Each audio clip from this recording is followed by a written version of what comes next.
Hey, everybody, and welcome to the Game Addicts podcast. As you can see, it's only me because, well, right now, I actually have an announcement about this episode for the YouTube version. Well, we kind of had some bad podcasting luck, and, well, the video didn't record for this episode. So, I mean, we got the audio, that's fine. Typically, with how we've been doing the episodes, since we've started kind of branching off on our own from Journey to Comics, is that we have tried to do some video along with it because, well, I mean, we do collect the games and we like to show them off. I used to do some pickup videos for the Journey to Comics YouTube channel, and so we started doing pickups in the podcast. So I'm like, you know what, let's just film it, and it's nothing big, super production value. I don't have the best camera. I've got one lighting thing. I got shadows behind me. I've got some decent quality mics at best, but I'm crammed into my game room, or I'm in Mike's house, and we do our show. Really, like the video aspect is just a bonus, really, for people who like to see us and like to see the games. That's why it's there for them. This started off as a audio podcast only, and I mean that's still the core part of it. But this episode, we did a retrospective on Final Fantasy and my collection and his collection, because he owns a lot of the same games, and really, I just dug every single one of my games out that had to do anything with Final Fantasy. And, well, I talked about him on the podcast, and I showed him on the camera, and it didn't even catch it. So what I'm going to do is I'm going to take pictures of the games, and during the YouTube version of this, you're going to see the game that is in question that's being talked about at the time. It's not the best way to do it, but it's better than looking at our logo or looking at a generic picture. At least the picture will change as it goes along. So with that being said, let's take it right over to the episode. Thank you guys for your patience and all that stuff. And next time, I'm hoping I'll notice that the camera is not recording. So that way, we can continue to go on as needed. At least I didn't lose both audio sources. A few episodes ago, I actually lost the audio on the camera, so I had to sync it up with the recorder. Not the worst thing, but hey, live and learn. And take it on over to the podcast right now. Thanks, guys. Good luck.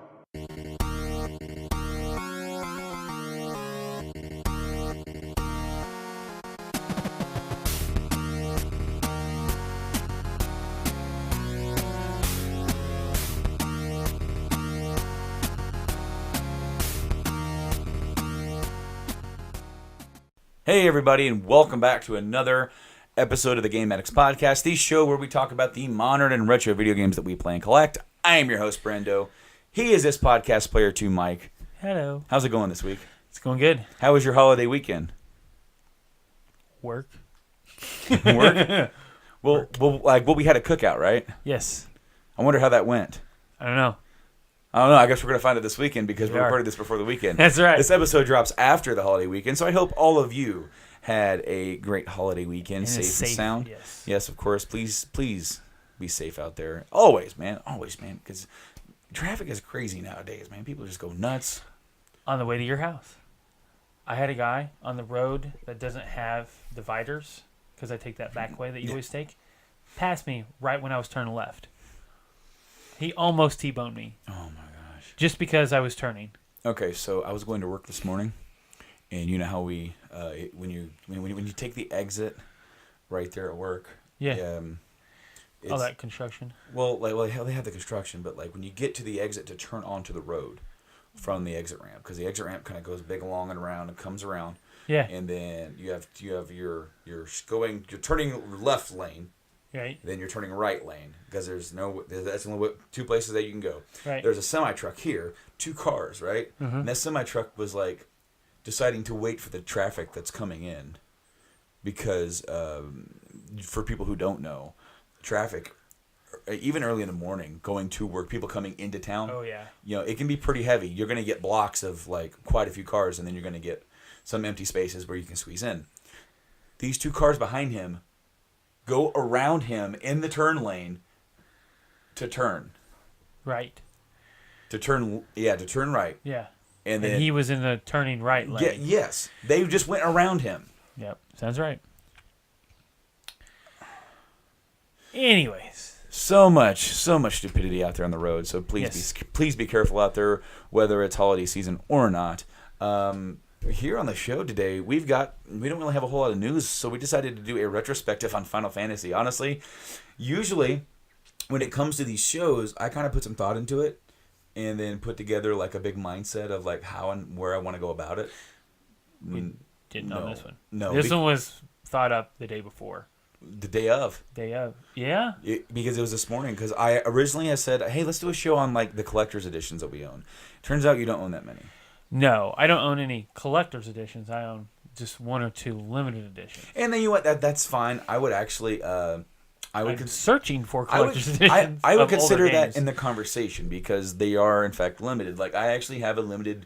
It's not really that hard to find. I bet you could do an eBay search and find it. But I have the limited of one of the Kingdom Hearts 2 point something. Right. That came with a little pin. There was another version of that might have came with a plush, but I didn't want to spend the extras.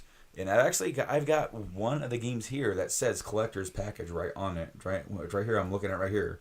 The interesting thing is that there's no big box. There's no collector's thing. There is something special about this release that we'll talk about when we get to it. Right. But literally, guys, we're going to go through all the Final Fantasy games that we own. Which is all of them but Worlds. Yeah, the one that came out just more recently this year. Forgot to bring Explorers. Final Fantasy Explorers. And I do have the limited one for that. Okay, so what we're going to do is we're going to get to this because I am going to talk about just a couple of news things. And I have a pickup. And yes, you do have a pickup. And it's not anything new, actually, because I already own it. But I did not own the case and the manual or the DualShock one. So they had it at our lovely disc replay today that I went to today, right before I came here, because I couldn't help it. And I saw it, and I was like, yeah, I already told, I think on one of the podcasts when I actually purchased the one, before. I said, if I find one with the case, I'm buying it. Yeah. Just because I want the case. This is one of those, to me, this game is one of the more important games of the PlayStation era. I agree. Because the first one is good, but it's bad. it's good and it's bad. This one is phenomenal. Yes. This set a new bar for video game horror. Are you going to say what game it is? It's Resident Evil 2. Okay. I forgot that, I'm looking at the camera. Well, we're looking at the camera, but you also got to remember there are people who only listen to the audio. Yep. But so I believe it's one of the more important PS2 games. I completely agree. I remember I've shared this story here on the podcast. I had the demo disc that came with my system and the video for that, and it was going into the PlayStation era. I had already played the 64, so graphically, a lot of things weren't really blowing my mind. Right. Some things did, and we'll talk about that even during this big topic today with Final Fantasy. Some things actually absolutely blew my mind. Oh yeah. But on the PlayStation, I remember that was the first game I ever rented. It scared the crap out of me. I believe I was maybe like 12, and even at 12, like I had never experienced anything like that. Do you remember in one of the rooms when you open the door, the spider jumps at you when you enter the door? Yes. That room scared the crap out of me as a kid. I remember dropping the control like, oh God. The first encounter with the liquor. Yes. God. Walking in the room before you that you encounter it crawls across the window in front of you, and I'm just like, put my gun. I'm like, and I'm just standing there. I'm like, where are you? So I go in there and I'm like, dude, I was so cautious. I'm like, and then they actually do the whole like video. Yep. Where they do the reveal and it drops down and it flies at you, slashing you. I'm like, nah! Yeah. And then I died. Yep. For the first time, I completely died. I want to say almost everybody's their first time through that dies right there. If They you don't, might. you're epic. Oh, dude. Man. Well, especially, dude, I was a kid first getting into this. I had never experienced any sort of real horror game. Not like that was the first one. And so, like, I mean, granted, later on, the whole Nemesis thing would come back to, like, completely trump that because he's following you through the entire game. Yeah, and that's some of those parts that they do where he busts through the Yeah. police station and like reaches out to grab you, and you have to do your quick action buttons to dodge him. Well, Yeah. I just remember like him jumping through the police station window with a rocket launcher. Yep. I'm like, I am within 20 minutes of the start of this game, and we have rocket launchers. This is a different game. Okay, we're on a different level. And then there was a like I don't know if it was in like the streets or where it was, or if it was in like a building that's on fire. He just runs through the flames at you. Yeah. I'm just like, no. And you're running through the hallway the opposite direction, Yeah. and you have to get through to the door. Oh yeah, I remember that very clearly. Anyway, The only thing I had to say negative about this, the shooting has not aged well. no, you no. you can't really choose to shoot somebody in the head. You have to wait till they're right here and then point up and shoot. And actually, when you're at a distance, I do believe that it is it's programmed as like a chance. Yes, it is. For, believe it's for a headshot. And I want to say that like I think Leon has a higher percentage chance than Claire, but then certain weapons also have a better chance Right. as well. So, however that works I out. believe somebody went out there and made some stats for us. Maybe I don't know. Probably. I don't know. It's been a while since I played old school RE2. It's a good game though. Yeah, oh yeah. News wise, this news broke just the other day, but Red Dead Redemption 2 got delayed. Yes. And that was originally supposed to come out in the fall of this year, which is 2017. And now that game is coming out. It's now slated as a spring 18. So I have that game paid off, by the way, with the anticipation that it was going to come out in the fall. What the heck? Oh, my dad's calling me. Really? You know what, Dad? I love you. But if I get him on the phone, Can't get him off. I can't get him off. I will text you and ask you what you needed. So whenever you're talking about something, I'm going to sneak away on camera and text him. Well, anyway, Red Dead Redemption is where I was. Yep. So that game, I'm not surprised that Rockstar has delayed it. Rockstar delayed GTA 5, I want to say 2 or 3 times. I want to say it was supposed to come out in 2012, and then it got delayed until spring of 13. And then in spring, when it was getting closer, they're like, we need more time, September 13. Right. We promise, guys. Last one. And then, of course, that game launched and has become one of the most top-selling games of all time. Still topping charts And on sales. So, like, I am not mad. There have been people who have been up in arms about it. I'm not mad in the slightest, because let them get their time that they need to make this game right. Now, on the other side of that, was it the last show that we talked about the rumors of Far Cry being a Western? Far Cry 5? I want to say it was fairly recent. Oh, well, I want to say we talked about it on the last show, but I don't remember. Yeah, I think we did. So there have been screenshots that have been released, and it's kind of a Western. Right. It takes place in Montana. There's dudes with revolvers. There's like bi-wing planes. So it looks like to be like, maybe Not really Western, but Western, like coming into the more modern era. more modern From theme. that era of from that area of the world too, where it still could be a little bit Old West style. Right. Because A lot of people still relying on Steam and and then you have that Old West mentality. Right. Like the era's gone, but the mentality's not gone. right. So now that game, which was rumored to come out this fall, might be no other Western around it. So that would be good for it. That'd be perfect for it, yes. And so I bet you they're just, yes. And now they're like, please don't delay. yeah. Let's not have us have a delay too. So that's good for them. Now we haven't got a time frame for when for Red Dead 2 takes place. Right. The original one was in 1911, if I remember correctly. So it was like literally at the very, very tail end of the Wild West. Now people will both start thinking that was only like 100 years ago.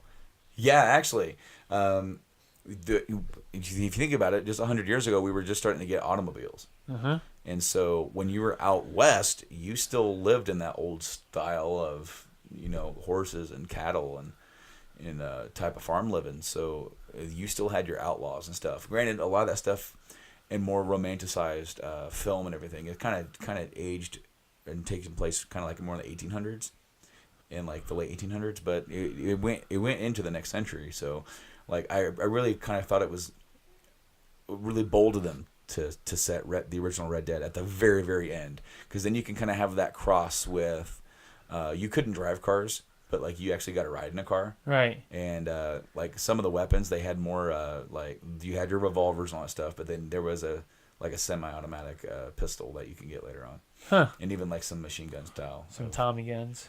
Maybe not quite Tommy guns, but they were more. There was actually I want to say there were like you could get like the Gatling guns, The crank ones. Yeah, the crank ones. Yeah. Yeah, that's what I was gonna say. But, Those are fun. There was another news item, but I don't know enough about it to really want to talk about it too much. It's Sega news. Oh. It's called Sega Forever. They're launching something new called Sega Forever. And some people are thinking that it could be some sort of subscription service, or it could be like the way it's saying is that it's going to have cloud saves. So, in that the rumor is that you're going to be able to play your games on multiple platforms.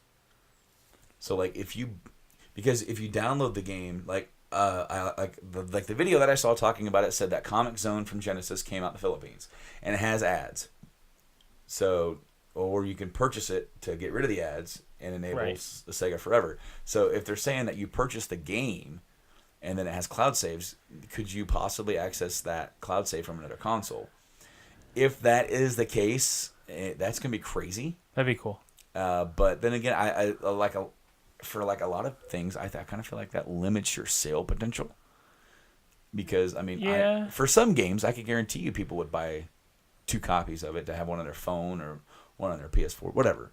Right. You know, for some games. But then again, maybe for kind of Sega and where they are right now, maybe they don't really have the pull or the titles to be able to do that with. Like, for example, some of the Final Fantasy games we have here, people would buy it on the PS4 and then buy it on their phone or buy it on their tablet or buy it just to have it in multiple places. Yeah, definitely. And they have the name brand. They have the name brand of the Final Fantasy, and they have the company-wise to be able to do that. Really, the best version that you can get of like 7, 8, or 9 is buying it as a PS1 Classic, because then you can transfer your saves over to your Vita. Yeah, and then you can take it with you, and then you can come back and dump the save data back on your system and play it at home. But it's then the also, best thing they're you also can on do. PC, and they're on your iPhone. They're on your Android. Right. So like you can there's no excuse to, and you can get them however you want to play. Right, them. but I still say the best. I best actually agree with you. to I play. totally agree with you. If you have a Vita, get it. Do that. If you have a PS3, I definitely have it. And PSP, I guess you can do that there too. One more bit of news. One more. Do you remember the 8-bit DOE controllers? Yes. Where they look like you can get ones that look exactly like a Super Nintendo, or you can get one that is like an amalgamation of like a Super Nintendo. It has 2 thumbsticks. You're talking about the Bluetooth. Bluetooth, yeah. So there's a new firmware patch that came out for those that enabled them to work for the Switch. That's phenomenal. And people are going crazy over that because sometime this year or whatever, they're going to bring the Virtual Console over. So you can use the old school style of controller from the 8-bit DOE. That's amazing. That was a good idea on their part. I agree. I totally agree. That's definitely the best. That's the best way to do it, because the Switch is exploding. Yes. It is huge right now. Even though it doesn't have a whole lot of games out, it's still a great system to play on. We've played on it. We both really like it. We both just can't afford one right now, especially since they're extremely hard to find around here. Yes. Anywhere, really, at this point, anywhere. But adding that controller, we have talked about purchasing these controllers before. I mean, and I'm talking like for like our old school games, just to have a Bluetooth wireless controller for a Super Nintendo or right, so regular Nintendo. Like when we start streaming it, we don't have to be, and we don't have to buy the extenders. We can just pop that in and go. But I think that's whoever, I don't know who owns that company, but kudos to you. Right.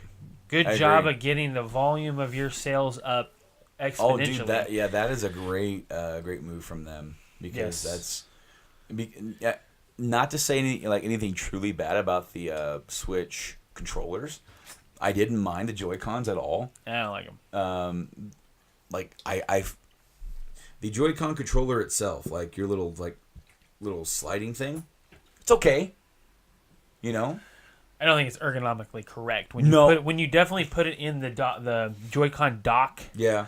That you have, I don't like it at all. It works. It gets the job done.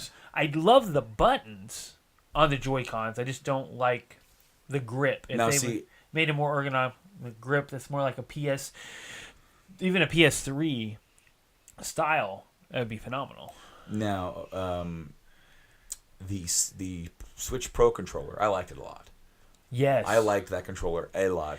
You did say that the face buttons are a little bit big. But yeah, I would like to have the Joy-Con size buttons on it. Well, and I feel like those for that size are like they're too small for me. I like them. So like I actually liked the size of the buttons of the Switch controller. It didn't bother me one bit. Now, Ultra Street Fighter 2, the Final Challengers Turbo Remix is going to come out soon. And for people who are playing on the Switch, either on mobile or just the Joy-Cons, they don't want to play a fighter with just using the buttons. Right. Because there's no D-pad. Right. It's just buttons because it has to mimic the face buttons of the other side if you're using two-player. So the Switch Pro controller has a nice D-pad. But then people are like, hey, 8-bit D-pad, fighter. There you go. And you could get the one that has the 2 sticks on it. Mm-hmm. If you wanted to. Yeah, if you want to. I like the sticks for fighters like that because you can get the more of the joystick feel, like because usually when you do your moves, you know, it's all, you got to be precise with the way you do them. Yeah, but then there's a lot of people who like the stick, but then like if you play on the console, they want the D-pad. Right. Because they get I more definitely don't. with that. Yeah, I don't shun the D-pad at all. But anyway, so we ready to jump into this? Yeah, dude, that's it for news. That is it for news. I have no pickups. But what we're gonna do, guys, is that we're gonna start from the very beginning. Now, we both kind of started our Final Fantasy journey around the same game. So, the early stuff here, like I didn't play. Like I saw people play some of these. Right. Maybe one of them. But what we're gonna do is that we're just gonna go through it, and it's the best that, to my recollection, I'm gonna kind of go in chronological order of a release for the U.S. From your memory. From my memory, and so you're actually gonna do like Final Fantasy 1, then Final Fantasy 1 and 2, then Final Fantasy 1. No. You're not listening. So this gets remade, and then eventually you're gonna get to the 1-2 remake. We're gonna talk about that stuff later. We're gonna start all the way here on the very original Final Fantasy on the NES. And this is the game that we got. This game was created as sort of like the last hurrah for Square. Notice it doesn't say Square anywhere on here. It just says Nintendo down here. Nintendo Entertainment System, official Nintendo seal quality. Made in Japan, NES, FF, USA. But then game pack contains batteries. For your save. But this game is almost like a literal video game version of Dungeons and Dragons. Yeah. That does it for you. Yep. Like as far as like when you first start the game, you get to pick what classes you want for your 4 characters, and then after that, when you're doing like this game was a game changer. Now there were other games out around the time that were kind of doing the same thing. Of course, you had Ultima, which was more it was more PC. Some of them did come out in the NES, I think. They had ports. You had Dragon Quest, which is made by Enix, and then I want to say Dragon Quest was out before Final Fantasy did come out. But Final Fantasy saved Square, essentially. Yeah, that's hints on the name. It was their Final Fantasy. This was their last game that they were going to make, and if it failed, they were done. They were absolutely done. And I never played this back in the day, but I was so happy to get it in my collection. I really want it. And so, like, I'm not a huge box collector. I do have some. But I'm not a guy that's going to go out of my way to get the box for a game. Now, I did get some, like a few years ago, in a miraculous find outside of work. That was unbelievable. So I have the box, and I have a full box copy of Tiny Toons Buster Bust Loose. I wouldn't go out of my way to get that. Right. But if I ever found a box for Final Fantasy, or found a box version of this for somewhat affordable, affordable, I would buy that. Right. And have that in my collection.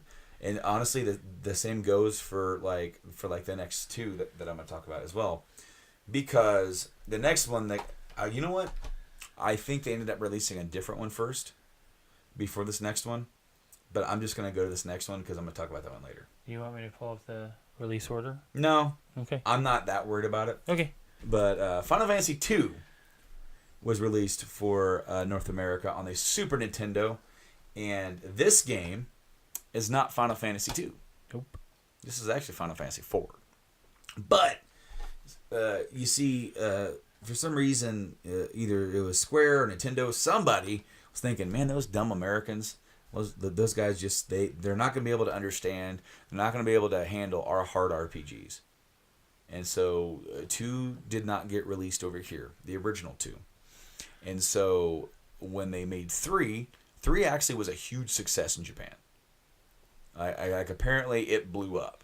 So when they were making 4, they decided, all right, you know what? The next one we are going to release overseas because if it's going to be as big as 3 was, we want to maximize our efforts. Right. So they did release 4 for Americans, but since we didn't get 2 and 3, they're like, well, those guys are going to be confused. We just released Final Fantasy 4. They're going to be like, where was 2 and 3? Because all we have is 1 and an offshoot game at this point. Because I want to say the offshoot game came out before this one. But we got this, and this is what a lot of people started on. Final Fantasy kind of goes in generations as far as what was your first one. Yep. Some people started here. Some more people started here. This game, 4, I have every single copy that this game is available in. I see one sealed. You in fact too. Now, what spawned that? Like, because honestly, it was just, some of it was like, I have to collect Final Fantasy. If I'm going to be a game collector, I have to collect Final Fantasy. Yes. It's my favorite series. So, this was the last one. I got every single one but this. This one took me the longest to get. And still don't have these ones. Shut up.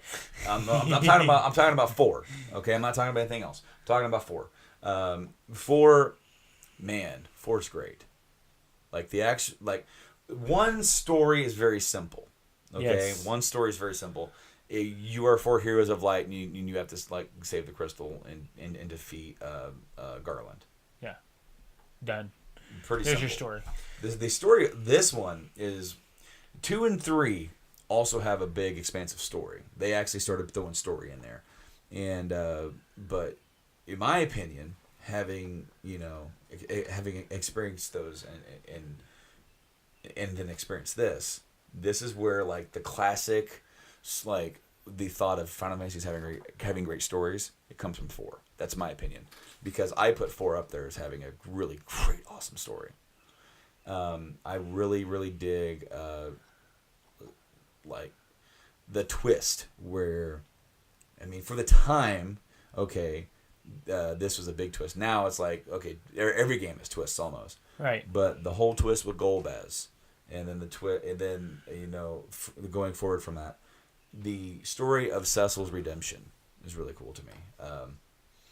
And then it's a unique cast of characters definitely going to talk about. You eventually, when I get through them, you'll see that there is a lot. If you're on YouTube, you can see this table is basically full of Final Fantasy. So this next one, how I said people started at 1, some other people started at 2. This is where most people started. 3. Well, American release 3. Well, yeah, American release 3. This is actually Japanese release 6. Hope you're staying with me, because we didn't get 5. 6 is most people's favorite game. A lot. A lot of people's favorite Final Fantasy, period.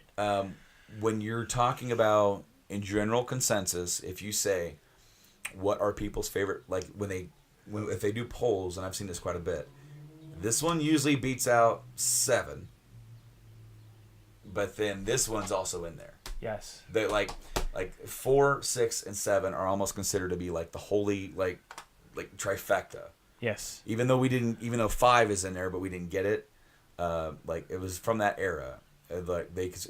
Some people 10 is in there too, but again, I'll talk about that. We'll talk about the twist in 10. Well, I'll talk about the reason why that is later. Yeah. 3. I'm sorry, 3 for Super Nintendo. Holy shit!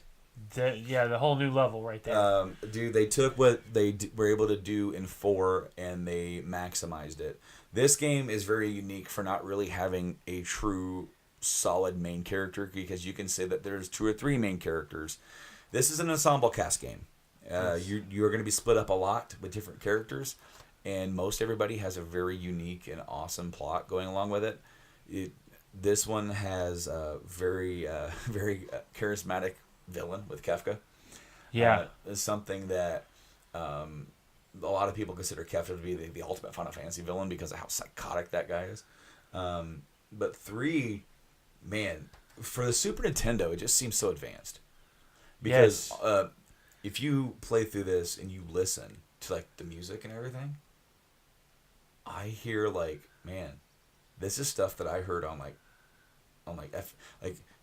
when he made the music for this, Nobuo Uematsu. Did I say his name right? Sounds right. Yeah. When he made the music for this, and then he turned around and made the music for 7, I'm not saying that there's similar tracks, but there's similar moods. Yes. And so, like, I definitely hear similarities. He is a master at capturing the mood.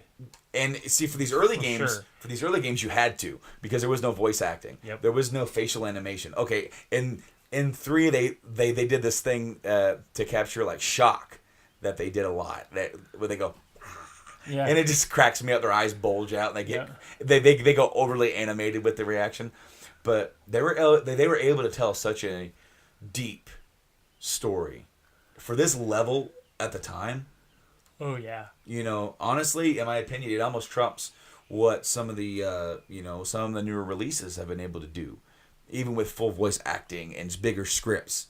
It's like they were able to accomplish that much, if not even more, with less. Yes. And so, after 6, we had a changing of the guard as far as like what systems, because before we had the Nintendo, the Super Nintendo, and even some Game Boy that were like where you found Final Fantasy titles, and they were going to go forward and they were going to make the next Final Fantasy on the N64. Only they decided to shift when Nintendo decided to stay with cartridges. Right. And so this was 6 wasn't the last game that Square and Nintendo partnered up to make. We'll get to that in a little bit later. Yeah. But the next game after 6 was 7, and that got released in America as 7. I don't know why. Other than they decided to stop. Because really this should be Final Fantasy 4. Right. If you think about it. But Final Fantasy 7 was released on the PlayStation. It is a 3-disc game.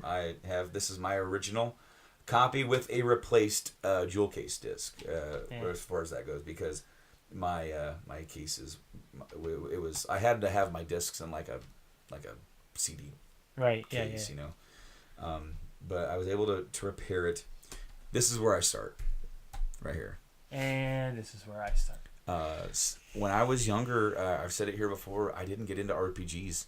I played a couple. In fact, the only one of these I ever even touched was 6. But I didn't appreciate it. I didn't get it. There was another RPG that I played, 2 other RPGs that I played before this one.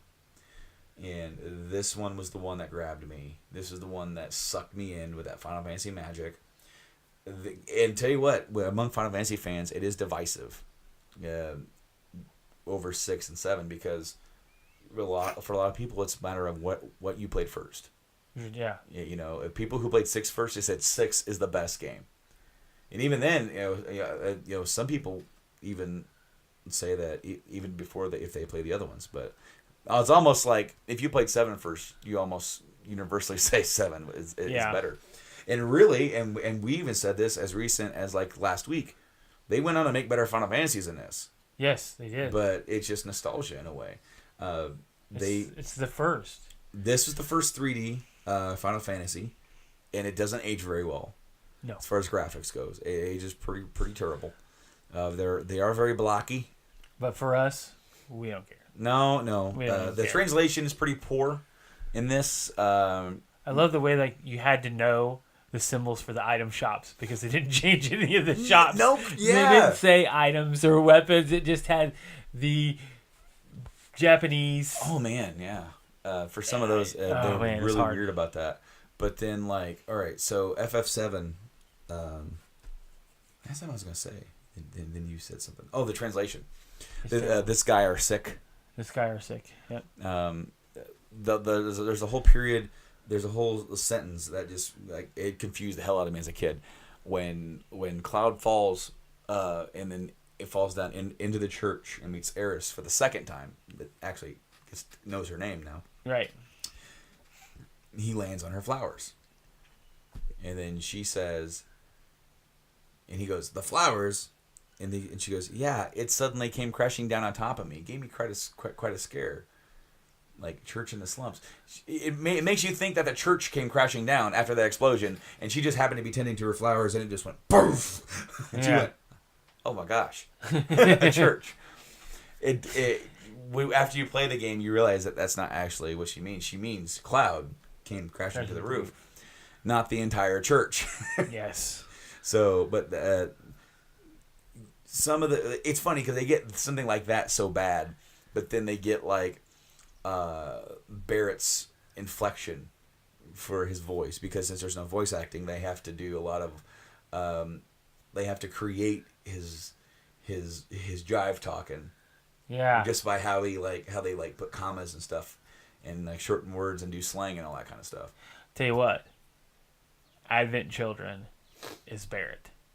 Yeah. There's no way around it. When you listen to his voice as Barrett, hey, you smacky. Oh yeah, dude. And I'm very excited for the remake for that, because they got the Advent Children voices, and we could do a full episode on 7. Oh yeah. So it's like I'm trying to like not dive into it. That's why I'm sort of like I'm just like, what else can I say about it without really just getting too wrapped in?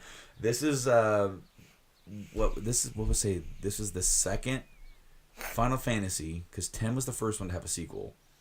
But they made Advent Children, and then they started having the 10 project where they made other games and brought in other stuff to expand the universe of 7.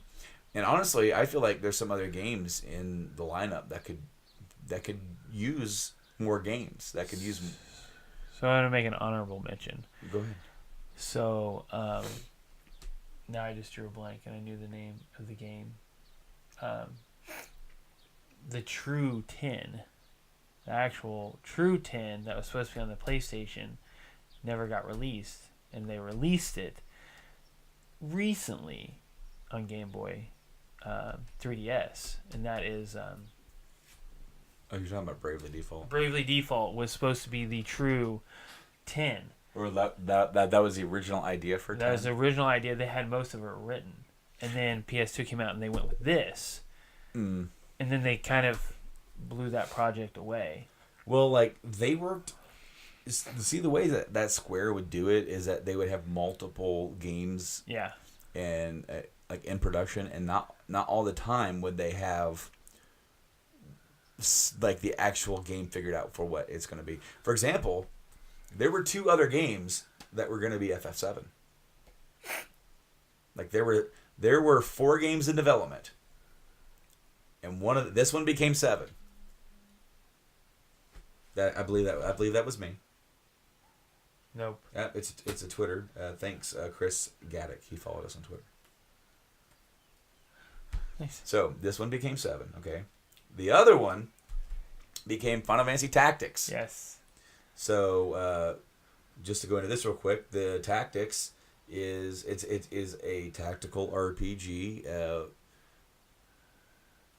set in the world of Ivalice, which is actually pretty unique to say about this, because they actually most of the Final Fantasies don't interact. Right. They have no correlation with each other whatsoever. However, along the lines, they did create a world called Ivalice, and there are several titles that take place along the timeline of Ivalice. Yes. And Tactics is one of those as well. You can actually get Cloud in this game. He's like a secret character. Right. I'll tell you what, playing 7 and then playing this, going, more Final Fantasy, more Final Fantasy. No. What is this? It's different. Oh, buddy. The opening video of all the knights riding in on their chocobos, I remember me and my buddy going, holy crap, this game is going to be epic. And we were not ready for like the battlefield marching. We're like, what is this? Tell you what, this game will take you a while to beat. It is unique. It is a very unique game. But I mean that Tactics has its own fan base. I was more drawn to Tactics Advanced. I didn't have this one first. I had Tactics Advanced first. That and Tactics Advanced They're is very similar. It's not a direct sequel, No. but it also takes place in Evilise. Yes. Now, so this became Tactics. This became 7. So you're saying, what on earth were the other 2 games? The first one was called Xenogears. That game was almost Final Fantasy 7. And who has that? I do. I do. Another one. One of the original concepts for Final Fantasy 7 was going to take place in New York City. I don't know it off the top of my head. I know I will. So when you I mean, say it ended up becoming Parasite Eve. Yep. So very Yep. interesting. So how you said about how like the Bravely Default at original point was like supposed to be 10. And then because this was completely different, the way that you would walk into the areas. Yeah. Well, because it wasn't open, it was more like areas. Yeah. Like you were almost like, okay, you had this area and walk through here. Like, okay, next map area, walk through there. But I mean, it still kind of went with the same concept, kind of. They just didn't have like a world map. They didn't have. They did.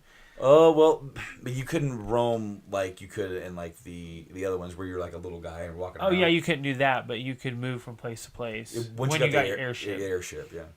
So the next one, 8. Oh boy, this came out. I remember the release date for this. Do you? No. 9/9/99. Oh yeah. That was also the day of the release of the Dreamcast. Just random thought. I remember seeing the commercial for this. Just to say something, they have the Capcom versus Marvel Dreamcast version in this replay. Do they really? I was like, wow. Anyways.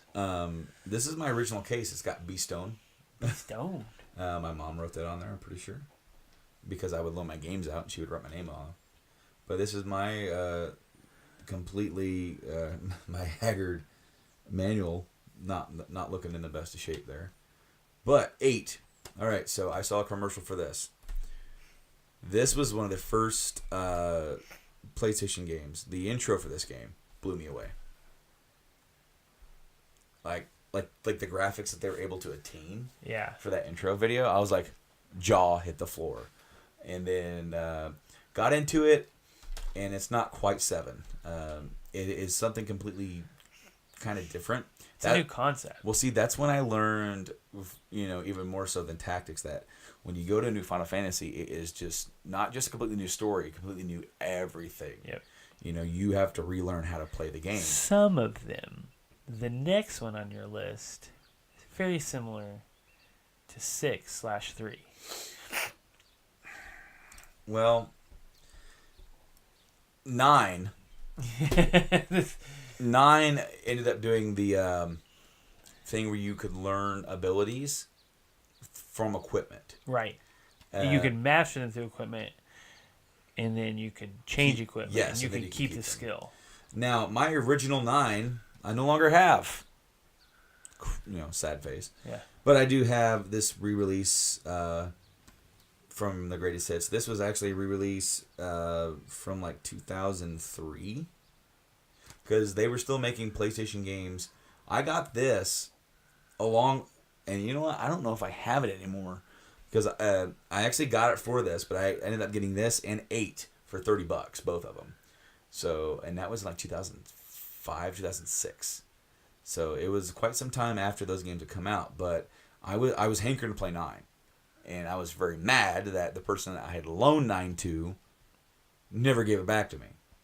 God, that's a great game. And so, dude, we said this last week. I think 9 is the best Final Fantasy game on the PlayStation. Oh yeah. Bar whether you're talking graphics, gameplay, story.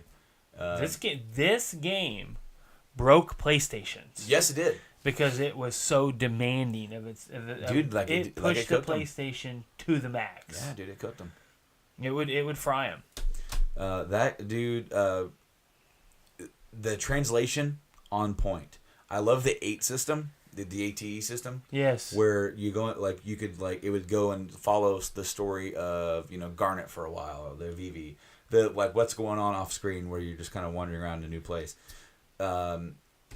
Could we say this is probably one of the better Final Fantasy character development games? No, by far. I would say this is absolutely is probably the best. Absolutely, and not just for like the main, everybody in your party. Every individual character has his own individual story that they dive into for not just, hey, here's what's going on. It's hours. Oh yeah, 4 or 5 hours. Vivi's story and then Vivi's story is amazing. Yes, by far, especially when you learn that he is narrating at the end. Yes, because for a long time I thought that was the main character, but in Japanese they speak in how they write. They also write in tone, so that doesn't translate to English. Right. So while they didn't put up Vivi saying this, the way that you would read it is that a child is saying this, or a younger person is saying this. And I guess they have a different way of writing for an older person as well. And Electric Gaming Monthly, back in the day, had it right. Without a question, FF9 is the best looking game in the series. In every way, Final Fantasy IX takes the best of the old and mixes it with the best of the new. Well, see, this was the end of the old Final Fantasy. Yes. Yeah, and really, when you want to go, I'm going to say probably the next Final Fantasy in number is probably the last of the old school mindset Final Fantasy, even though it took the series so far forward. I would say it's the last of the golden era of Final Fantasy. And see, some people would say that 9 is because of it. They depart from, after this, they depart from the old school night, because they brought it back after having 3 had that kind of the steampunk vibe. 7 took that a little bit further. 8 was more futuristic. 9 is old school knights with steampunk. And so fantastic game. Oh man, absolutely. But every time we pull this out and we talk about this, I want to start again. But I know if I start again, I'm going to start back at that point where it's I have to start over. So after 7, it's either after 7 or after 9. I want to say it was after 7. Square decided to make a Final Fantasy movie, and I have the movie, but I have it dug. I'm at to dig out to get it. This movie bombed. Yes, it bombed big time, and it is not a good movie in my opinion. It's very boring, but because of how much money they lost on that. Number one, the guy that created Final Fantasy, which we haven't even mentioned, that's a fucking cardinal sin. Hironobu Sakaguchi is the guy that made Final Fantasy 1. He was involved all the way up until 7, and I want to say starting with 8, he took a step back to start working on the movie. Yeah. And then, but he was still involved as a producer. So, after that, they fired him, and then they needed to recoup some money. So that's where we got the ports. Now, PlayStation was on fire after 7 and 8 had sold tremendous, so they're like, we need to milk this and get some more money. So that's when they released Final Fantasy Anthology. And what this is Final Fantasy V for the first time in America. Yes. And Final Fantasy VI kind of retranslated. Then they added some FMVs, and they put those on some discs and made a new package and shipped it out for $40. So the version that I have is the collector's package. And from what I understand, this is the black label only. I could be wrong on that. If anybody knows that I'm wrong, please reach out to us however you can and do that. But this comes with, there's FF5. Here's the manual. I got a nice little manual in there. And then over here I have 6 and a soundtrack CD. Yeah. So only the collector's package comes with soundtrack CD. And it's it's not every song. It's just some pick from each one. Right.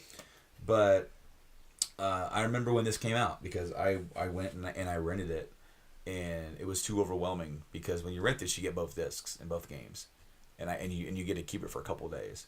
Yep. I can't devote that much. You're time. devoting. I think it was like 3 to 5 days that we could do those back in the day. Dude, For like $3. Yeah, like 5 days maybe. You can't even get through one of those games. Maybe even halfway through.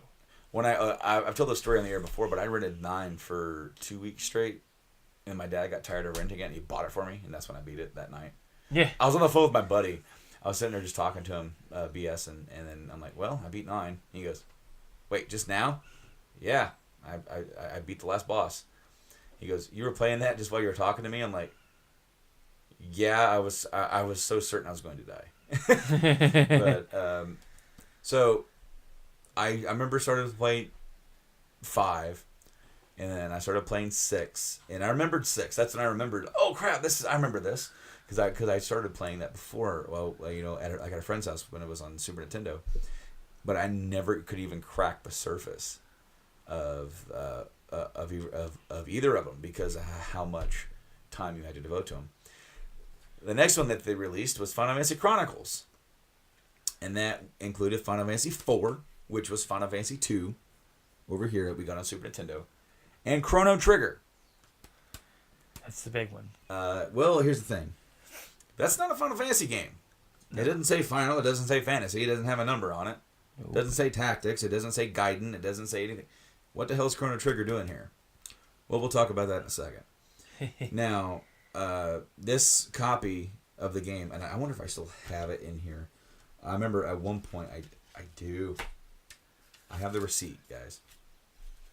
For your purchase or somebody? No, for mine.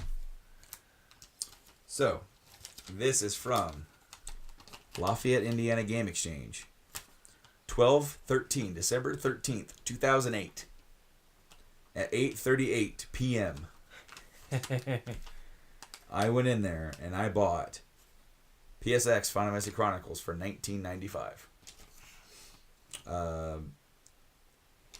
And I'll be honest with you, I bought it for both of them, really. But I rented this as well after, like it came out. Because I'd never played Chrono Trigger.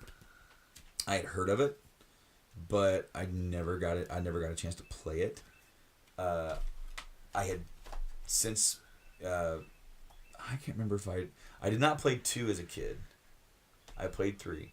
So honestly, I hadn't played either of these, although I had heard of 4, but I'd never heard of Chrono Trigger at all. Now, if my theory is correct on why we got Chrono Trigger, is that when they went to go to release the older titles, they either lost the code or it was somehow they could not put 3 out. So in turn, they chose to put Chrono Trigger out. Now what Chrono Trigger is, it is a joint venture between Squaresoft and Enix. But before they would eventually combine as a company, they came together, certain people from each company came together and made a game. And what it is like, and since it's included in here, and obviously they have the rights to it, they consider this a part of the Final Fantasy family. Now, I also have every copy of this game available. Got the DS, which I actually got the case from you. Very, very awesome for you to be able to do that. And of course, I mean, it was just one of your top games, and I had the manual and the complete version. So I bought the game to play Chrono Trigger, right? Guess what the problem is in trying to play an old game in 2008 when you're still playing modern games? You get sucked out of them, especially when a newer game comes out.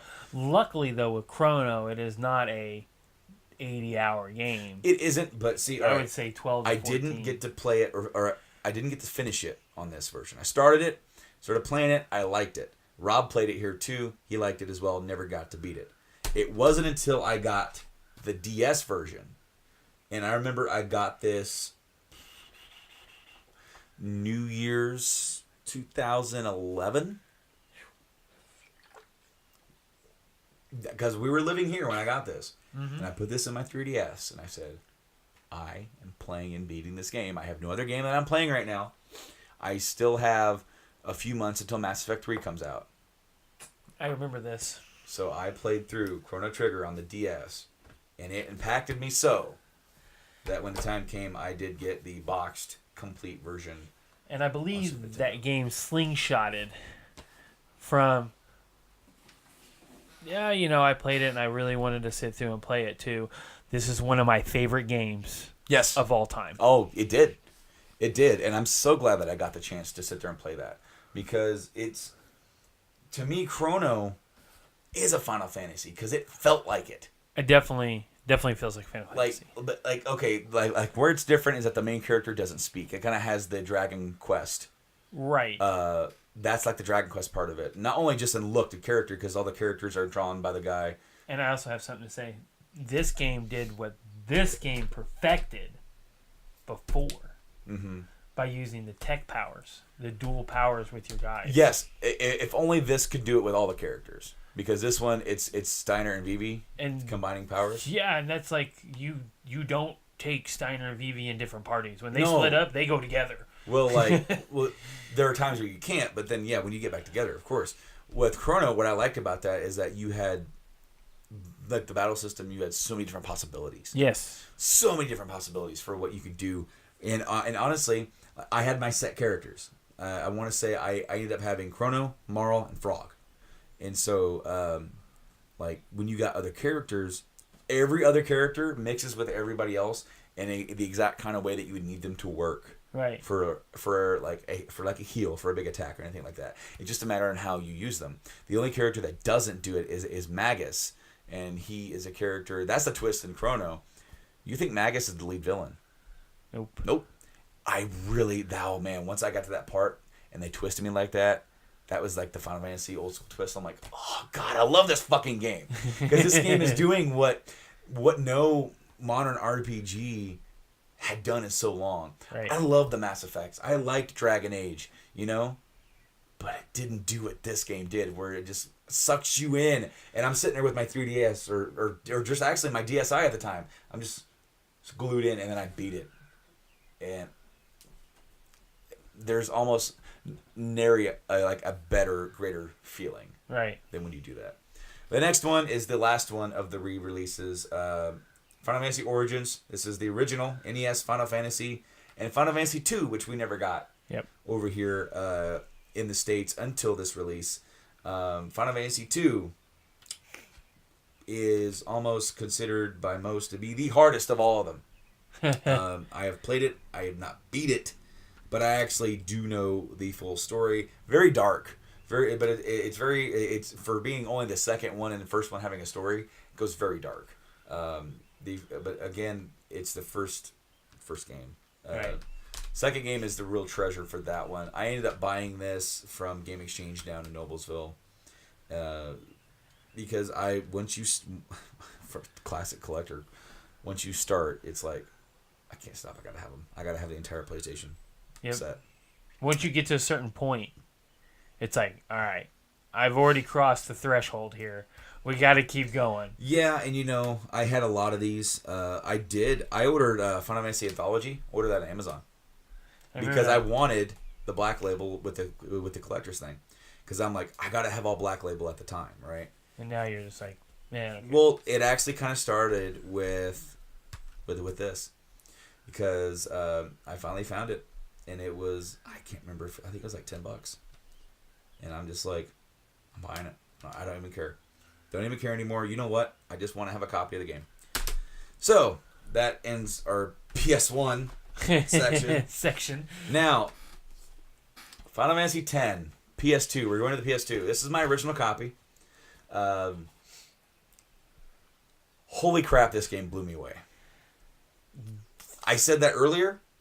But from the get-go here, where they have, like, the Blitzball and, like, the metal music and the combat style, which is, like, it's Final Fantasy, but it's like, hey, we're going to sprinkle some more salt on here. The overdrive system, the limit system, which this game is probably one of the most deepest, most customizable Final Fantasies. If you know how to do it, you can do it. If you take the time to say, okay, this character is going to be this, and you plot your sphere grid, you can destroy anybody in that game. A lot of grinding.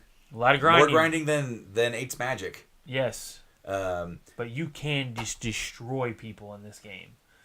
10, to me, is the last Final Fantasy. Like I said before, I believe it's the last of the golden era of Final Fantasy. Because for me, it's like, as I look on the table and I'm seeing at what's left, it's like, I still have some stuff to talk about, sure, but man,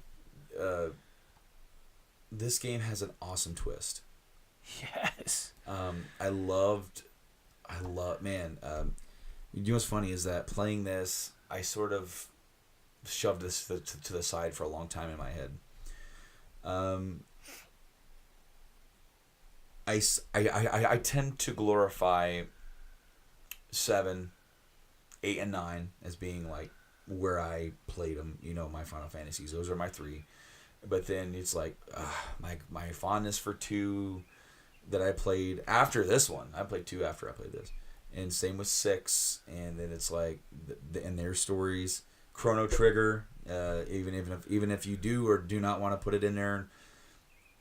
It wasn't until I was talking to somebody at work about this, and I can't remember. I think it might have been Christina, because she was just trying to strike a conversation.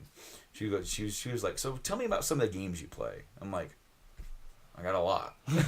Be more specific. And she goes, "Oh, I've heard you and Mike talk about Final Fantasy before." So we spent several quarters, and I just started going through the stories of all the Final Fantasies that I could think of, you know. And so, started with 7. I said, this is my first one. And I broke it down. And then the next one I told her was 10. I don't know why I went to 10 next. In my head, it was like the next couple hours we're working together. And she goes, tell me about another one. So I just went and told her about 10. And I start plotting through it and telling her. And then it hits me and I remember. And I remember like... the feeling. Well, it just like... It's almost like playing it, sure, I played through it, but then as an adult, it hits me even more. Right. Because Tidus, the main character of this game, he is so annoying. Yep. He is a kid. He's a whiny crybaby. He doesn't get it. He wants to get it what he wants when he wants it. A lot of people are like, God, he's so annoying, I can't play it. That's the point. Because when he reaches a certain decision in this game, Yuna, when he finds out that Yuna has to die to defeat Sin, not even to kill Sin, just defeat Sin, give everybody 10 years apiece. That's the path. That's what her dad did. That's what so many summoners did before him. You go through, you summon your final Aeon, and it kills you. And this is her destiny. Her dad did it. She's going to do it. And then the whole game, he's like, happy-go-lucky. Let's go defeat Sin. Meanwhile, she's inside. Dying. Dying. Well, she's accepted it. But right. But it does hurt her. And he doesn't know. No, but when he finds out, it crushes him. And then he starts saying, well, maybe we can do it without that, damn it. Why does she have to die? Why can't we just defeat Sin? They're like, it's impossible. But the more that they start unraveling the plot, the more they realize this actually might be possible. Right. Maybe we can actually do it. And through the power of your group and of your friends, that's the path you're going down. Until he talks to the faith. Yep. And they tell him if he does that, he will die. Because he is. He's a dream. He's a dream. He's not a person. Well, he has been dreamt into existence. Right. So he's real. But he'll only be real as long as the faith dream. Right. And sin exists. When sin ceases to exist, the faith will cease to exist. Right. So here, this character has to deal with the emotional impact of the person I love will die if I live. But if I sacrifice myself, she'll get to live. The kid, the annoying, stupid kid, is gone. He is gone from that point. He's gone from that point. He's a different character. He makes one of the biggest decisions that he could ever make, and doesn't tell her. And it got to me as I was telling her that, and she goes, "That's a game?" I'm like, "Yeah." And then that drove me to like want to buy the HD like remaster. Yeah, which I have. I'm like, holy crap! I'm buying that damn game when that comes back out because I had forgotten how good it is, despite some of its flaws. Right. And really, I didn't appreciate that when I was a kid. I didn't appreciate it, but as an adult, I'm like, oh my god, dude, that's almost making me cry. And for a lot of people, this game ends about 6 hours in. Yeah. Because you get to the Blitzball, and Yeah. you're able to actually play and train your characters, and you're sucked in. I love it. So, the next one I'm going to talk about is Final Fantasy X-2. Now, this is the first sequel to any Final Fantasy. And I want to say this came out in 2003. Now, this game has pluses and negatives to it. There's only 3 characters in the game. And Yuna, who is a character, as we mentioned before in the prior game, she goes from being a very sweet, quiet summoner to being a Lara Croft gun-toting adventurer. Yeah. Boy, that is such... To me, that is almost such a 180 that it almost deters me from it. But gameplay-wise, this game is amazing. I like how they did the ATB system, and I even like the switching the dress spheres, where you pretty much switch jobs mid-battle. Yeah. Where in 10, they introduced the swapping of characters mid-battle. Right. So, like, if you were fighting a flying monster, and you're like, crap, Waka, come in here, hit him with your ball. Yep. Then you can do that. With here, it was, you're changing your job mid-battle. That was cool. I like that a lot. And really, what attracted me to it was going back to the universe, because no other game let you do that before. Right. Albeit, though, it's like the way they end it, they kind of end it making, if you get the secret ending, spoiler, folks, if you haven't got this, this is like a 10-year-old game, 15-year-old game. Holy crap. Yeah. Anyway, Tidus might be alive. And they never went back to it, and they never finished it off. So I'm hoping someday down the line, that'd be really neat for them to do, especially since you can get 10 and 10.2 on the more modern systems, including the PS3, PS4, and the PS Vita. Because I told you I was so excited to pick it up for Vita. So I did. And I went and got this. Art cards included. I don't know if that is all of the Vita releases. I went and got this on day of release. Right. And open this up here. And we do have some art cards for the games here. This is Tidus and Yuna. This is the 10-2 crew. Yuna, Riku, which he's also in 10. And then the new character, Pain. And then that is sort of, I think that's 10-2 as well. Because, yeah, you got your main 3, and then you got characters, I don't remember their names. Anyway, I have my Recepit. I spent a whopping $42 on this game, because brand new. And this was $322.14. So, pluses about this. Number 1, having Final Fantasy X on the go. I mean, that is number 1 for me. Negative. Only Final Fantasy X is actually on the card. Yeah. Final Fantasy X-2 is a digital code. What a do. So, yeah, I didn't know that right until I actually bought it. Would it change my mind? No. It wouldn't change my mind because, actually, yeah, I picked it up, got it in my hands, was walking to the counter and saw that right there. Yeah. Download only for 10.2. And I'm like, and now I'm looking at it and I'm just like reading, and it says in the back 10.2 available only as download. Because I was like flipping out because I'm like, is the whole thing download?